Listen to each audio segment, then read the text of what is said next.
Brothers Company, the makers of Lux Toilet Soap, brings you the Lux Radio Theater, starring Charlton Heston and Nicole Maurey in Secret of the Incas. Ladies and gentlemen, your producer, Mr. Irving Cummings.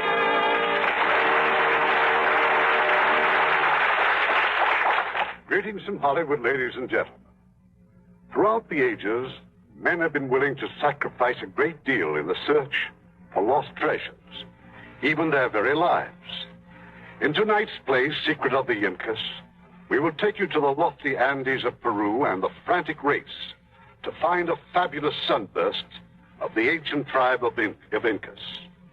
And we have the original stars of this exciting adventure drama from Paramount Pictures, Charlton Heston and Nicole Maurey. In the high Andes of Peru, the descendants of the Inca have searched for centuries for the symbol of their past glories, a fabulous golden disc encrusted with jewels. Once found, say the legends, the Inca nation will rise again to even greater glories. There are others who search for this golden disc, but for different reasons. One of them is an American. His name is Harry Steele. It's strictly legitimate, the business that first brought me down here. Peru's a mountain country. Needed air transportation, and I had a plane. Nice, neat, 24-passenger job. That was the beginning of the Harry Steele charter airline. It ended with a sudden merger between the nice, neat, 24-passenger job and an extra tall hunk of the Andes. No plane, no income. But there are ways of making a buck, even in Cusco. If you've ever been to Peru, you've heard about Cusco. Maybe you've even landed at the airport there. You might even have seen me hanging around the waiting room talking to Bert Springer. Bert's the American agent for the airline and field manager. Hey, Harry. Yeah? Ed Morgan was looking for you. Morgan, that makes my day complete. Let's see your flight list. Well, the plane just coming in? Yeah, give me the names of any of them that sound like tourists. Rich tourists. Mr. and Mrs. Winston from Boston. Mr. and Mrs. Richmond from St. Louis. Is that it? That's it. Okay, Winston and Richmond. Oh, one other thing. Any private planes due in? You know private planes don't come in here, Harry. No harm in asking, is there? The answer is always no. Yes, someday the answer might be yes. Suppose a private plane does come in. Then what? Just between you and me, Bert, I'll steal it.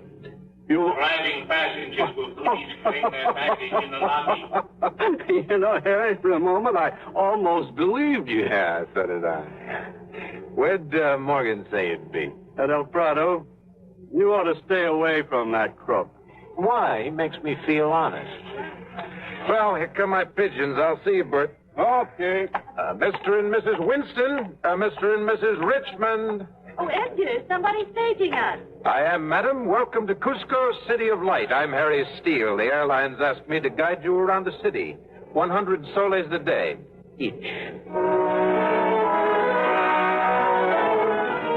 So maybe the airline hadn't asked me to take over. Nobody ever bothered to check out.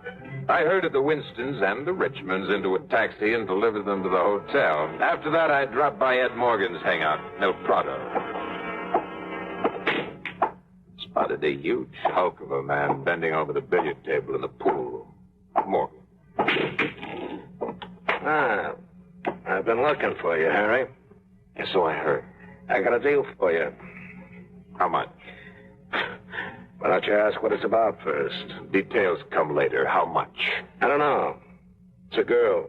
Hungarian or Romanian, I'd say, from her name. She needs help. What kind? She'll tell you. She gets them tonight from La Paz, coming by truck. People don't ride in trucks unless they're trying to get past the border inspection. That's right. Well, I'll be seeing you. Oh, Harry, one more thing. Mm-hmm. I thought there might be something else. I hear the Archaeological Museum just put up a new exhibit, a big stone carving. Inca. That's what you heard, huh? Heard an Indian found the carving with corner missing from it. Anything else? Had the Indians sold the missing piece to an American. I heard it might be the key to the hidden Inca treasure. You got good ears, Morgan. But I just thought I'd mention it in case you had something to tell me. No, can't think of a thing. Except be seeing you.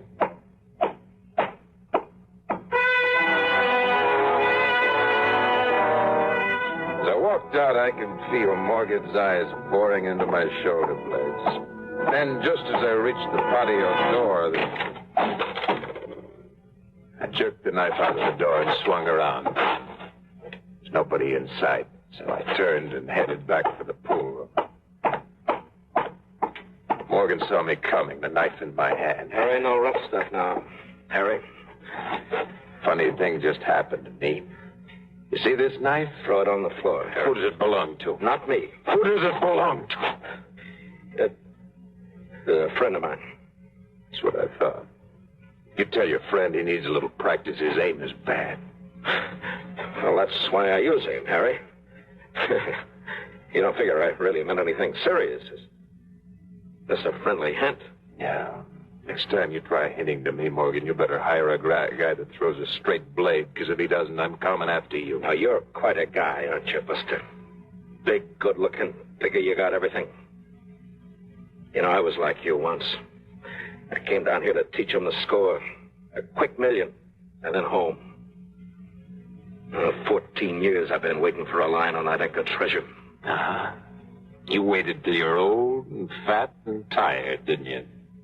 Even if you make that million now, you're too used up to spend it. Harry, you got that stone, the missing piece that says where the treasure is buried. You got it, you know where it is, and you need a partner. Not you, Morgan. Listen to me, Harry. I told you I'm not interested, Morgan.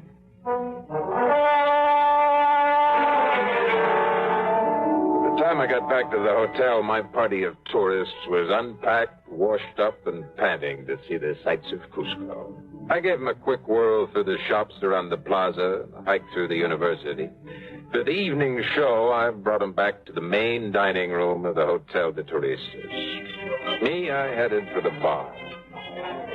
Oh, Mr. Steele? Mr. Steele? Yeah, something, Mrs. Winston? My husband isn't feeling well. I just sent him up to the room. Do you think a doctor No, might... he doesn't need one. Just tell him to take it easy. Stop prancing around the dance floor at this altitude. Yes.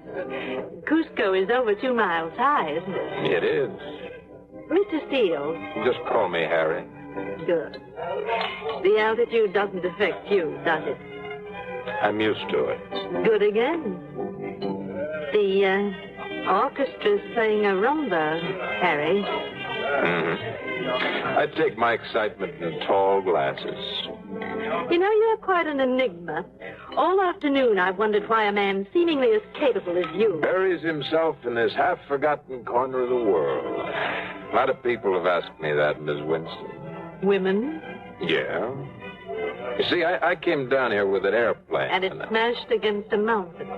You've been asking around, huh?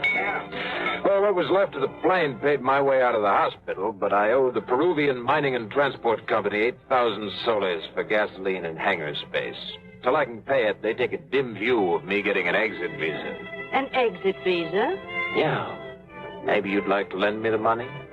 Maybe you'd like to show me some nightlife? With Mr. and Mrs. Richmond. That's up to you. Yeah, there's not much to see. What there is, you'll find at a place called El Prado. Ask for Ed Morgan. He'll take care of it. Thanks for all your trouble, Mr. Steele. We'll see you in the morning. Okay. Manuel. Si, senor. Another double. The lady called you Mr. Steele. Would you be Mr. Harry Steele? That's right. I don't remember seeing you around. You haven't. I arrived tonight from La Paz by train. Oh, yeah. Ed Morgan sent you. Yes. Please, there is somewhere we can talk alone. Yeah? Come on. Manuel, skip the drink.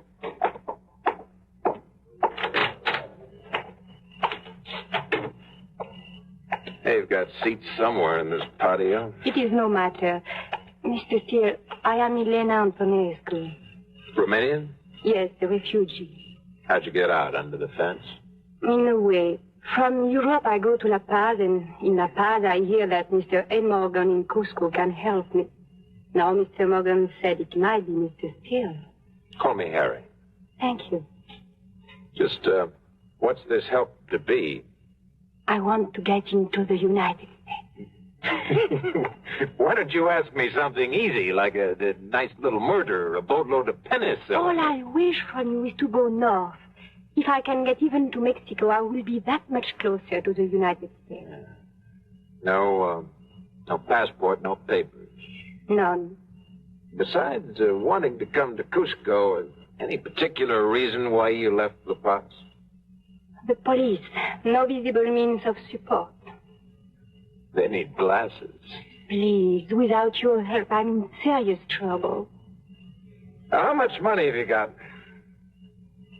Well, about $50. You're still in trouble. But it's all the money I have. That's not money, that's tips. I'm sorry, but the wheels just don't turn for $50. I see. Oh, look. I've seen too many women cry before. It won't work. Maybe if you try somebody else. There is nobody else. It's no use. He'll come after me. Oh, well. The Romanian consul. He flew to La Paz to get me. Oh, now it's a different story. Huh? It wasn't because of the police in the You never lived behind the Iron Curtain. You don't know what it's like. And they do anything to get a refugee back. They'll follow me here. Well, that still gives you a couple of days to figure something out. The next passenger flight isn't due till Friday. I didn't tell you that the Romanian consul flies his own plane. No, you didn't. Flies his own. A big plane or a little one? I don't know. Why? Kind of a hobby of mine. Planes. He's in La Paz. Yes. Oh, what's his name? Anton Marco. Huh? Here, maybe you can use this. What is it? Key to my hotel room. Oh, no, Now, look, you got to stay undercover. The room's all yours while I work out some details. Details? Yeah. I'll tell you about them later. One of the details was a phone call I had to make. Long-distance call across the national boundary to La Paz, Bolivia. It was after midnight when I finally made the connection. Bueno. Señor Anton Marco, por favor. Yo soy el señor Marco. Oh, ¿habla usted inglés, señor Marco? Yes. Who is this? My name is Steele. Harry Steele, Mr. Marco. It was a very interesting phone call, you might say. Very rewarding. Next morning, I had him send breakfast up to the girl in room 620. After that, mostly to pass the time, I escorted my tourists, Winstons and Richmonds, through the great cathedral and the museum. The curator opened the vault for him, brought out his rarest exhibits. This was found in a tomb just outside Cusco. And now, our most cherished and most valuable relic. Oh, a golden sunburst. Set with the finest jewels of the Inca Empire. How do we know they're the finest, Senor Fernandez? How about that sunburst that was stolen from the Temple of the Sun 400 years ago? Well, we only know that by reputation. Perhaps it's merely alleged. Pretty specific for alleged. 30 pounds of pure gold set with 119 diamonds and 243 other jewels. And no one knows where it is now? No. You sure, Harry? Morgan. When did you develop a taste for museums? Just now. I want to talk to you, Harry. Listen. Harry, I'm losing my patience. Harry, will you listen? I am listening to the most beautiful sound in the world.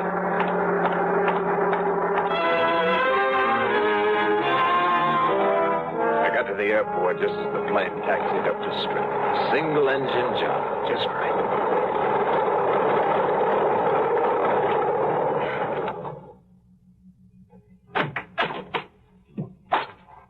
Welcome to Cusco, City of Light, Mr. Marco. You are the man who telephoned me? Harry Steele's the name. And the young lady we talked about? I have her ready and waiting. Splendid. And where? Before we get to that, Mr. Marcu, suppose we talk about pengos, zloties, whatever you use in Romania. Oh, your money. I have it here in this envelope, Mr. Call me Harry. Yeah. Oh, dear. Okay, now we got to talk to Bert Springer. Springer? The airport manager. I thought you might like to order a full load of gasoline in case flying out of here in a hurry, maybe? Oh, you are a man after my own kind, Mr. Steele. I am, huh?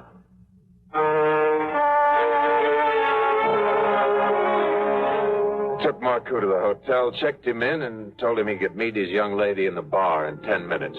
Then I went upstairs and broke the news to Miss Antonescu. It wasn't easy.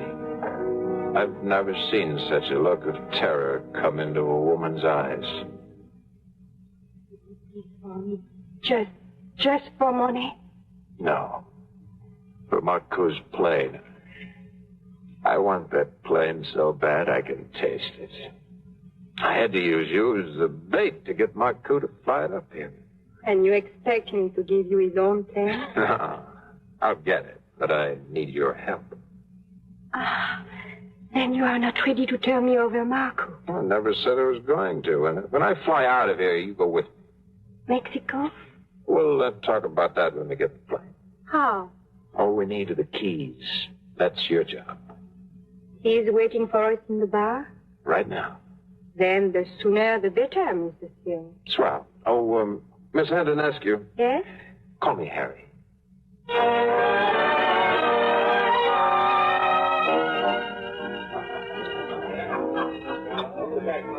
Manuel, the gentleman wants another drink, pronto. Si, senor, pronto. And what about you, Mr. Steele? And our lovely companion. Okay, 3 drinks, Manuel. Muy bien, senor. That it's 7 each? And if I agree to return with you? This chief for the chanclesh. Because I prefer to speak English. Senor Steele. Yeah. The drinks, senor, you want them as before? Exactly the same. 1 glass of double scotch, 2 glasses plain soda, and iced tea. But your friend, senor, so much whiskey at this altitude, it goes to the head very bad. No, really?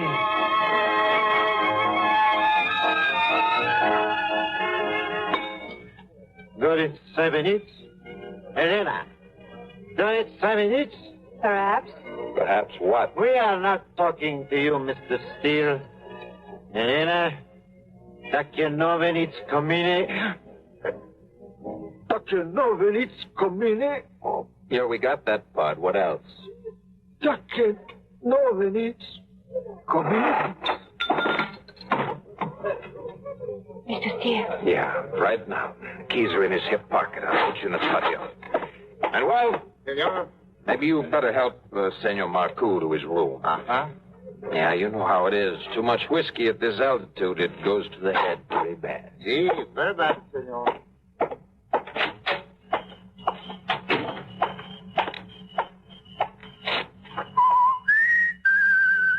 Here, by the fountain. Keys? In his pocket, as you said. Good girl. Let's see him. What about our luggage? I'll send a boy up for it. Let's have the keys. At the right time, Harry. Huh? When we are in the plane. Oh, that's the way it's going to be.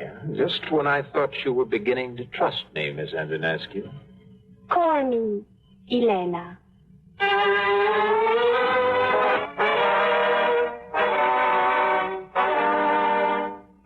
Elena and I both needed Marcu's plane, but for different reasons.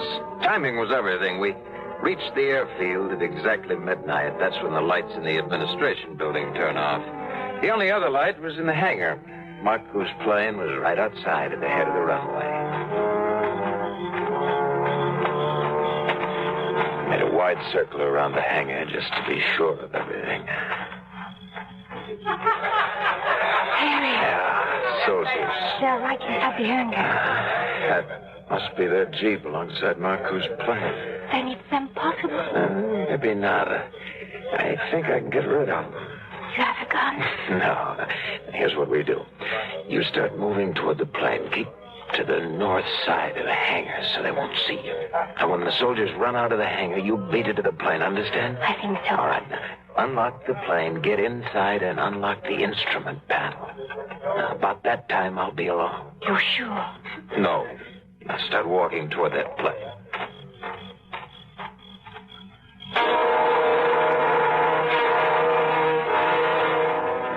I watched him start, then I circled back toward the administration building. Right outside the big glass window of the waiting room, there was a little strip of dark.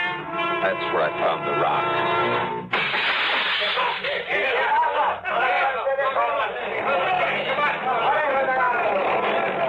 That was my chance, for the Jeep was racing toward the administration building.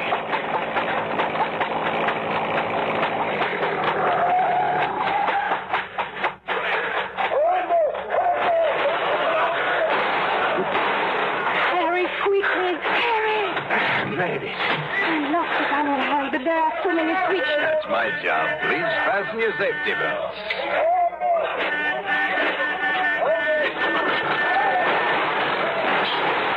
Harry, please, please.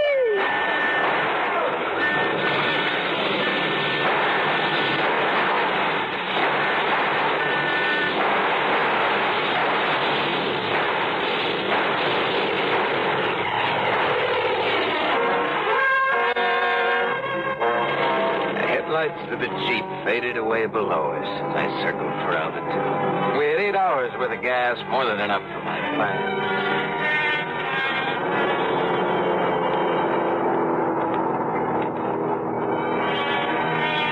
4 hours later, I dropped down to look for a certain landmark. I found it and a place to set down. Harry, are you sure we're landing in Mexico? Hardly. We're still in Peru, not too far from Cusco. But we have been flying for almost 4 hours. In circles. That clearing coming up at us is all part of my itinerary. You said you'd take me to Mexico. I didn't say when. Meanwhile, maybe you've heard of Machu Picchu.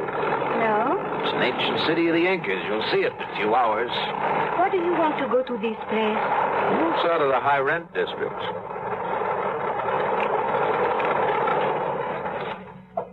Okay, end of the line. I'm not going with you. Fine. You wouldn't get far hiking through the jungle in those high French heels, and... When will you be back? Oh, 2 or 3 days. You won't be lonely. There's plenty of wildlife to keep you company. Harry. Yeah? I think in my luggage I have walking shoes. Sat down almost in the bank of the Urubamba River. Marco's plane had a collapsible rubber lifeboat, which we used as a ferry. After that came the jungle. Harry. Yeah. Where are you from? Look, don't waste your energy on chit-chat. Where, Harry? California. Ah, I know all about California. Everything. All the apples come from there. Apples? Yeah, sure. You see, I know everything about the United States. I want to go there to live, so I study and read all about it. Ask me anything, Harry, and I can tell you. Who cut down the cherry tree? Abraham Lincoln. I didn't think you'd know.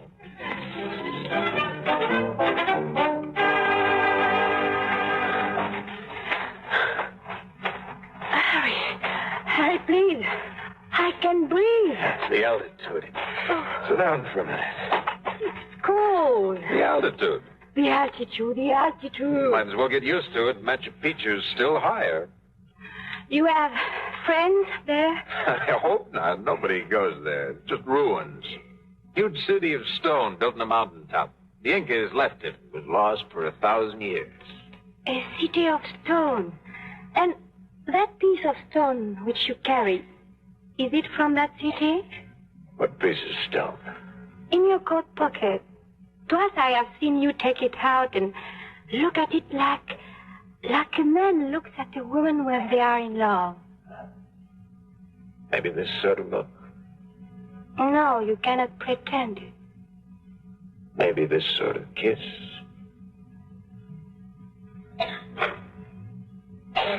Why did you do that? Maybe to change the subject. Come on your feet. Let's move it.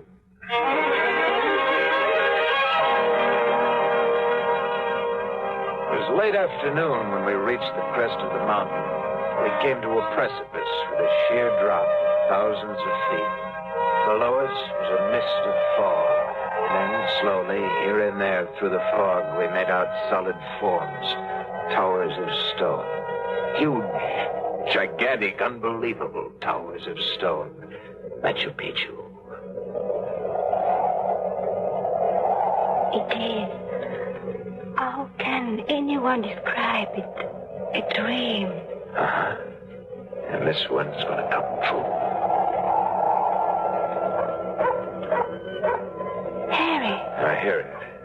Perhaps a ship here. Likely. There's something else. Down there at the foot of the ruins. You see him? Yes, Dan. Army type. Means there's somebody else here to do some digging. Looks like some sort of an archaeological expedition. Well, we'd better start thinking up a good story for ourselves.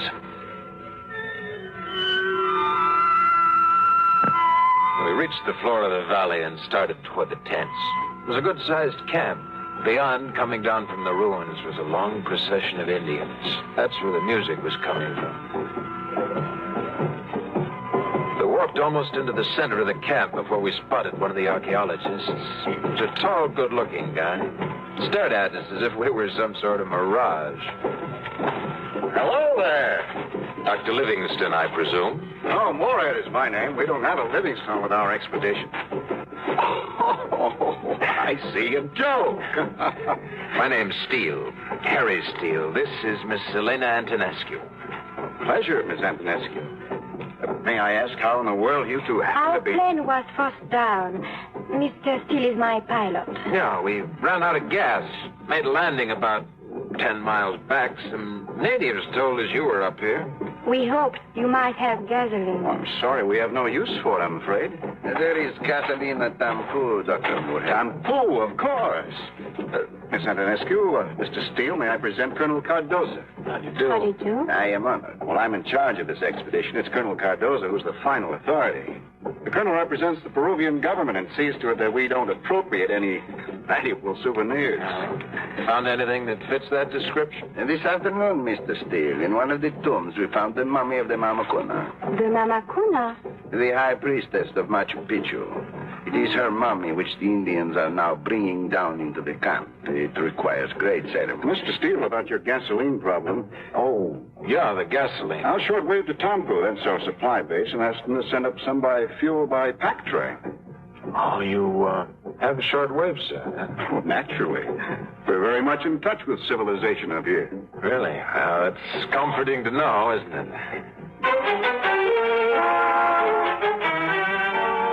From the way both Colonel Cardoza and Dr. Moorhead had eyed Miss Elena Antonescu, I wasn't too worried about them being in a sweat to get the gasoline up to us, but that shortwave radio... We ate dinner around the campfire, and afterwards Dr. Moorhead trotted out some of the trinkets they'd found in the ruins. Pottery, necklaces, knives.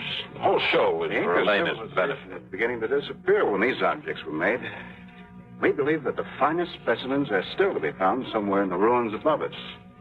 In Manco's tomb, maybe? You know quite a bit about Inca history, Mr. Steele. Well, Manco was a great prince, wasn't he? Yes. We think we have located his tomb. We hope to enter it within a day or two. You think you'll find the Sunburst? You have heard about that too, eh? Hasn't everybody? I haven't. What is this Sunburst? A legend, Miss Antonescu. Supposedly, a great golden plate studded with diamonds and other jewels. The story goes that it was the symbol of Inca power, that it was stolen from the Temple of the Sun and hidden in Manco's tomb. That if this golden sunburst can be found, the Inca nation will rise again to even greater power. Well, this is what the Indians believe. Even though they're here in your camp? And they, above all, they say there is a map carved in stone, a key that will lead its owner to the great sunburst. A map carved in stone. How big would this stone be? See what you've started, Mr. Steele. In another moment, we'll be discussing the positive reality of ghosts. It's not a bad idea. Why don't we?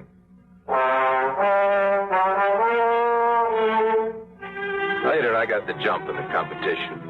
I took Elena to the special tent that Moorhead had put up for her.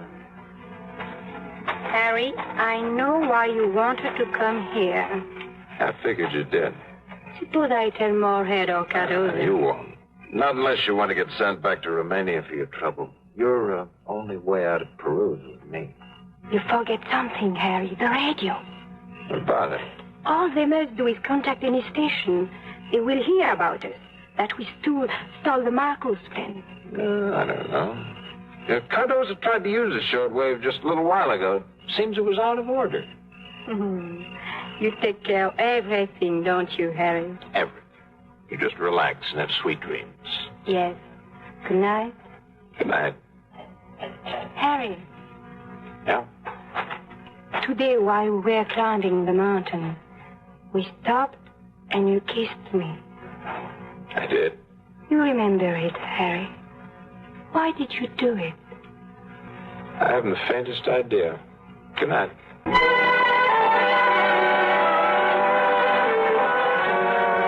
Next day, Moorhead and Cardozo invited us to go with them into the tunnel the diggers were driving under one of the temples. Moorhead called one of the Indians over to us. Pachacutic. Peter, I want you to meet some new friends. Santanescu and Mr. Steele. Pachacutic is pure Inca, descendant of the old princes, in charge of our digging.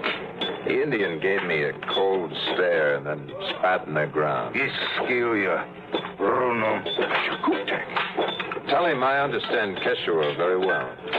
Oh?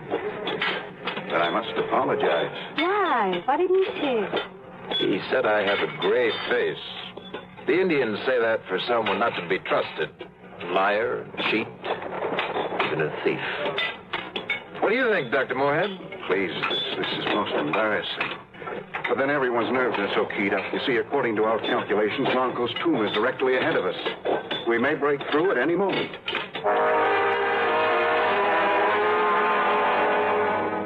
They didn't break through, not that day or the next. The air in the tunnel was so heavy with dust, Elena and I spent most of our time outside. The third afternoon, I wandered back to my tent to stretch out for a while. As I lifted the tent flap, I saw a pair of boots in my bed. Come in. Don't be bashful. Morgan, how did you find me? Logic, my boy.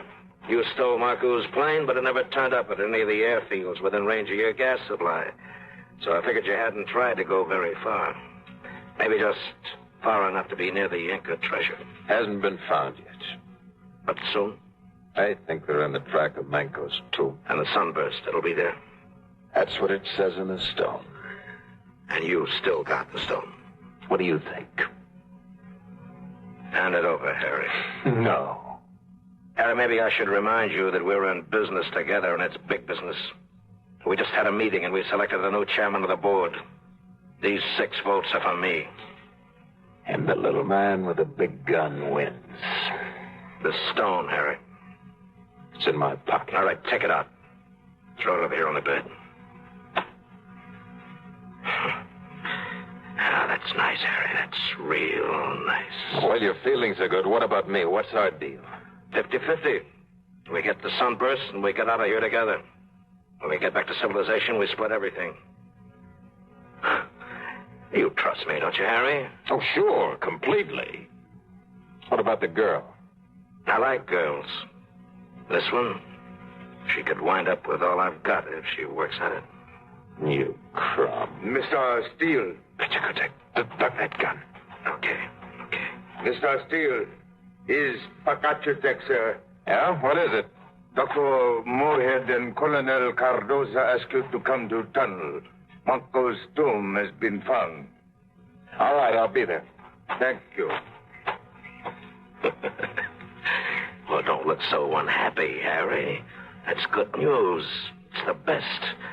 And I'm right here to share it with you. Now, shut up.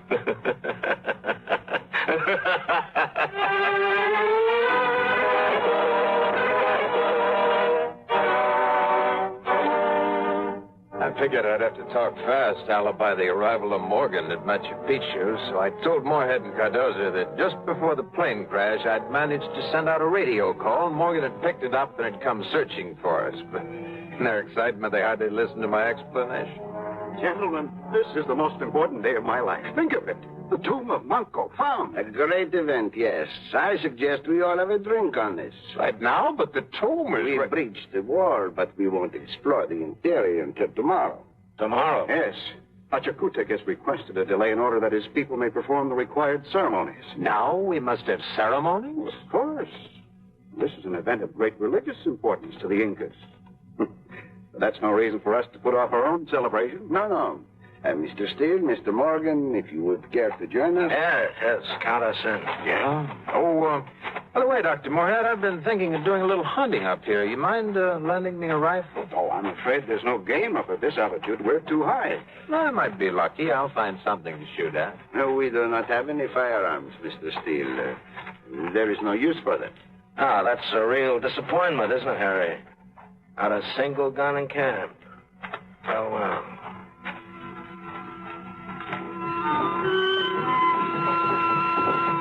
Morgan never let me out of his sight. At dinner, I managed only a few words to Elena. The whole valley glowed that night with the flare of 100 torches. The Indians were streaming in from all sides. From somewhere up the ruined towers of Machu Picchu, we could hear their music. Elena and Moorhead went up to watch the ceremony.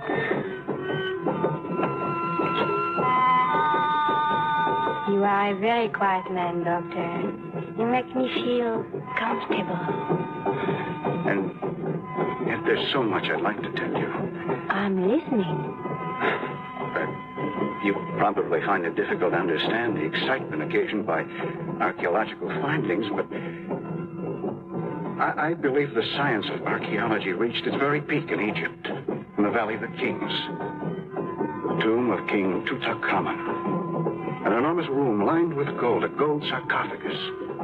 Fabulous jewels, rich carvings, alabaster, jade. When they lifted the fantastic sheath of gold that covered the king, I found the most precious thing of all. A single flower on his breast. Put there by his wife 4,000 years ago. Why do you tell me this, Dr. Moorhead? Because I'm trying to tell you that I love you. Oh. And I would like you to be my wife. But you don't know me. Elena. You know nothing about What is there to know? For 2 years, I've tried to get to the United States. This is only Peru, and I have had to do many unhappy things just to get here. None of that matters, Elena. Let me take you to the United States as my wife. To California? Anywhere you like. To California, where they have all the apples. Aren't you thinking of oranges? Am I? Yes. California is famous for oranges. I see. Dr. Moorhead, there is something I must know, something important. Yes. Who cut down the cherry tree? Why, George Washington, of course. But why does it matter? He lied to me even about that.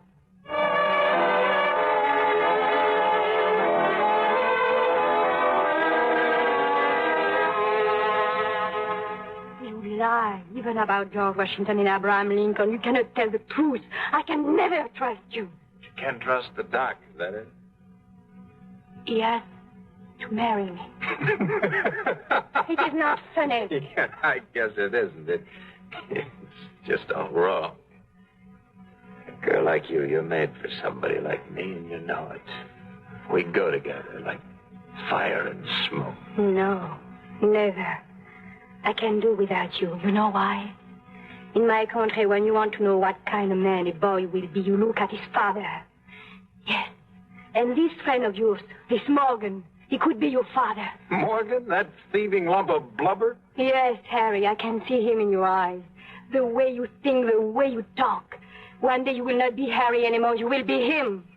I'm too tall to make a good Morgan. For a tall man, you are the smallest man I ever met.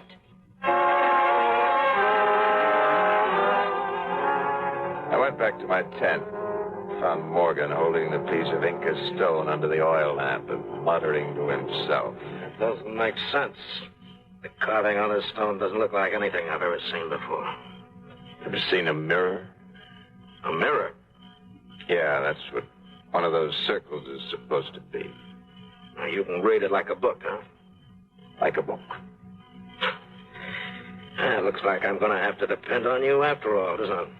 Weren't you planning to? Partners, aren't we? Oh, sure. Oh, man, we wish we could get into that tomb tonight. You know, for 14 years I've been dreaming about that sunburst, all of gold and jewels. And now it's almost in my hands. It'll be ours, Harry, ours. We'll split 50-50, a diamond for you and a diamond for me. How about it, Harry, huh? Keep talking. $1 million. It's worth that at least. You know what makes me shake just thinking about this? Yeah, look at my hands. I can't hold them still. You see, Harry? I see, yeah. What's the matter with you, Harry? Don't stare at me like that. Harry, what in blazes are you looking at? What do you see? Me, Morgan. Only me.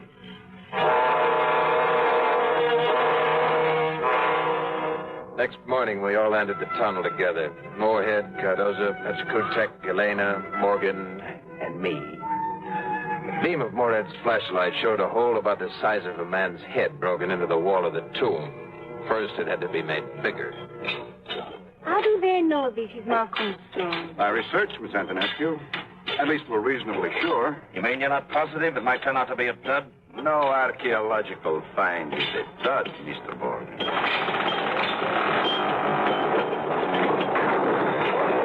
There we are. Colonel Cardoza, Pachacutic, put on your desk masks. Hey, what about us? Only members of the expedition will be allowed to enter the tomb. The rest of you must wait here. They crawled through the hole, then in a moment we saw Moorhead's flashlight sweeping the interior. Morgan started to shake again. Sweat rolled down his cheeks. Elena, she just stood there watching the two of us with an odd look. Then we heard Pachacutic yell. Oh, what does he say? Oh, what does he say? It's Manco's tomb. Oh, great. He was not moved. Oh, talk in English, you fool. It's about the sunburst. Well, have they found it? Harry, have they found it? Yeah. It's made out of stone.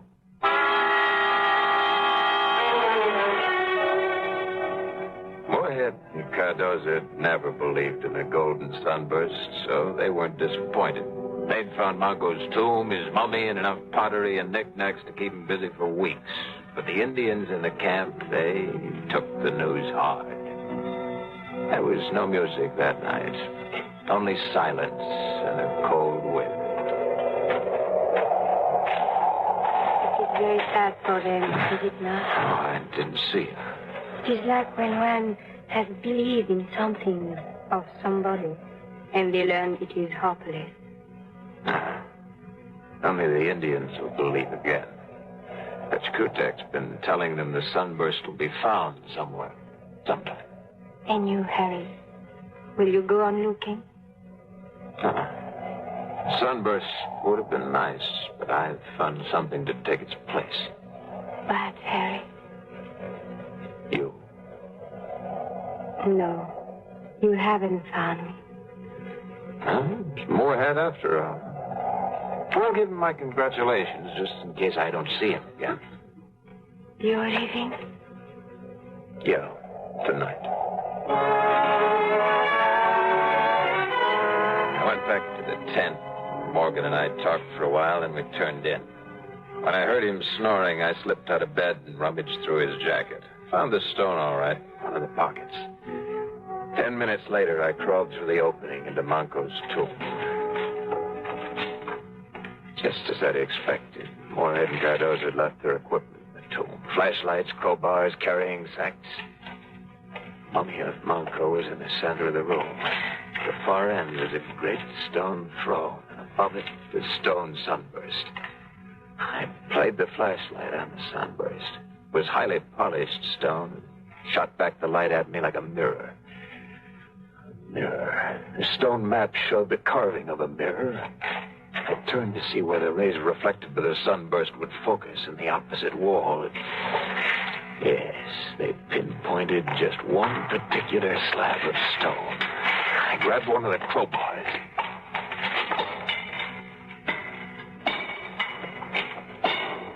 The slab started to move, then picked up the flashlight and aimed it at the opening. Golden sunburst, hundreds of jewels flashing red and green and blue and white and yellow. Lift it out, Harry. More. But I was wait for you. Just wanted to give you a chance to do my work for me. I'm not working for you. Don't give me an argument, buddy boy, because I got 6 good answers right here staring you in the face. Yeah, you should have taken the gun, too, Harry. All right, now lift down that sunburst. All right. Now slip it into this gunny sack. I guess you win, Morgan. You ever had any doubts about this? You're coming! You're coming! That's a good thing. Give me that gunny sack. Get back to me.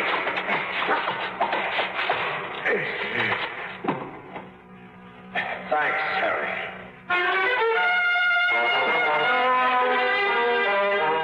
I must have been out for some time. When I finally came to, Morgan was gone and the sunburst with him. I crawled out of the tomb and ran to the mouth of the tunnel. The whole camp was awake. Indians with lighted torches were running toward the hills. 2 shots from the direction of the trail over the mountain peak. Thanks for the clue, Morgan.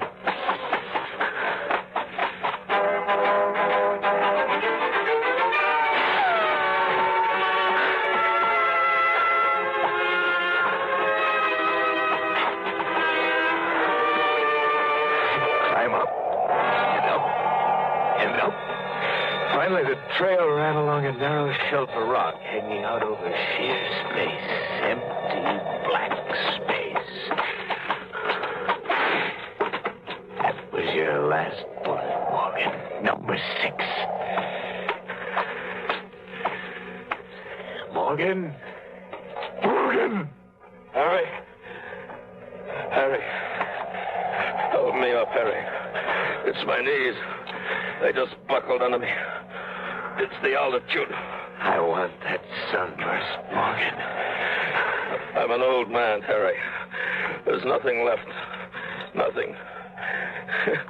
You should have seen me in the old days, Harry. I was rugged then. Give me the sunburst. No. No, it's mine. It's mine. Why did you bring the sunburst back to us? Well, in the first place, I didn't take it. All I did was find it and then get it away from Morgan.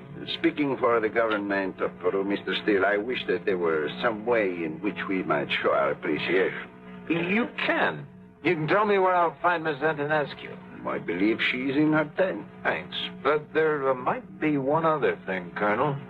Name it, sir. Well, speaking for the government of Peru, maybe you might arrange an exit visa on my passport.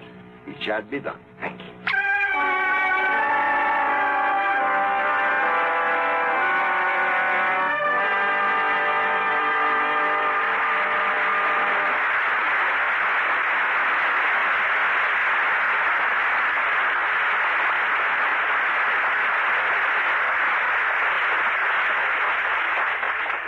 In a moment,